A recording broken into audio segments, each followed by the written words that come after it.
अस्सलाम वालेकुम रहमतुल्लाहि व बरकातहू। जैसा कि आप सभी लोग जानते हैं कि हम इस वक्त कोरोना वबा से गुजर रहे हैं, तो इस वजह से हमारा स्कूल बंद है और स्कूल में तालीम नहीं दी जा रही है। जो भी तालीम दी जा रही है वो ऑनलाइन तरीके से दी जा रही है, लेकिन उसमें उर्दू मीडियम को शामिल नहीं किया गया है। इसलिए हमारी यही कोशिश है कि हम उर्दू मीडियम के तलबा को फ़ायदा पहुंचा सकें। इसलिए हम आज जमात हफ्तुम की मैथ्स की क्लास लेने जा रहे हैं। जमात हफ्तुम में पहला सबक है सही आदाद। तो आइए सही आदाद सबक को शुरू करते हैं। जैसा कि आप लोग बोर्ड पर देख सकते हैं कि तबाई आदाद की तारीफ़।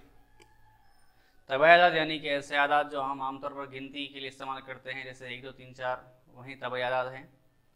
उसकी तारीफ़ इस तरीके से है, ऐसे आदाद जो 1 से शुरू होते हैं और लामुतनाही की तरफ जाते हैं तब ये आदाद कहलाते हैं, जिन्हें हम आमतौर पर n से जाहिर करते हैं। n 1 2 3 4 और लामुतनाही की तरफ, क्योंकि ये रुकने वाले आदाद नहीं होते। चलिए अगले आदाद की तारीफ़। मुकम्मिल आदाद, आदाद का ऐसा सेट जो 0 से शुरू होता है और लामुतनाही जाने जाता है, ऐसे आदाद का सेट मुकम्मिल आदाद कहलाते हैं, जिन्हें हम w से जाहिर करते हैं। ये आदाद 0 से शुरू होते हैं, यानी कि इनमें भी तबाई आदाद मौजूद है, लेकिन तबाई आदाद में 0 मौजूद नहीं था। इन आदाद में 0 को शामिल करने पर वो मुकम्मिल आदाद बन जाते हैं। तो चलिए अगले हमारे आदाद की तारीफ़ सही आदाद। सही आदाद, जिसे हम अंग्रेज़ी में इंटीजर्स भी कहते हैं, उसकी तारीफ़ इस तरह से है, आदाद का ऐसा सेट जिसमें मुस्बित और मनफी दोनों आदादी पाए, 2 किस्म के आदादी पाए जाते हैं और इसके अलावा 0 भी पाया जाता है। ऐसे आदाद का सेट सही आदाद का सेट कहलाता है, जिन्हें हम i या z से भी जाहिर कर सकते हैं। और ये दोनों आदाद मनफी में भी लामुतनाही की जानिब और मुस्बित में भी लामुतनाही की जानिब जाते हैं। चलिए हम आते हैं अददी ख़त पर इजहार सही आदाद के। जैसा कि हमने यहाँ पर सही आदाद का अददी ख़त पर इजहार किया है और हमने मुस्बित में नंबर आदाद लिए हैं 9 तक और मनफी में आदाद लिए हैं -8 तक, -8। पहला सवाल है यहाँ पर, मंदरजे बाला में सबसे बड़ा आदद कौन सा है? बड़ा आदद यानी कि यहाँ पर 9 है। अददी ख़त पर हमेशा सीधे हाथ राइट हैंड पर आदाद बढ़ते हुए जाते हैं।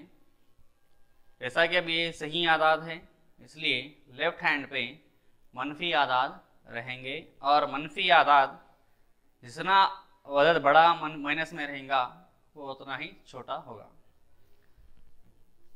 पहला सवाल है सबसे बड़ा आदद कौन सा है, तो इसका जवाब है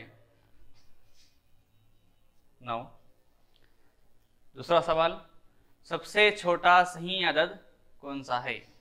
जैसा कि मैंने बताया कि माइनस में जैसा जैसा आदाद बढ़ते जाएंगे वो अदद वैसा ही छोटा होता जाएगा। तो इसलिए सबसे छोटा सही अदद इस खत के लिहाज से -8 है।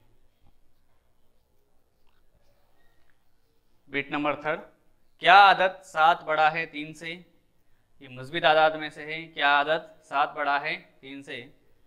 जी हाँ, इसका आंसर है हाँ। यहीं पर आज अपनी क्लास का इख्तिताम करते हैं। अगले वीडियो में इसके आगे की मश्क के सवाल हल किए जाएंगे और उसी की मुनासिबत से होमवर्क दिया जाएगा। खुदा हाफिज़।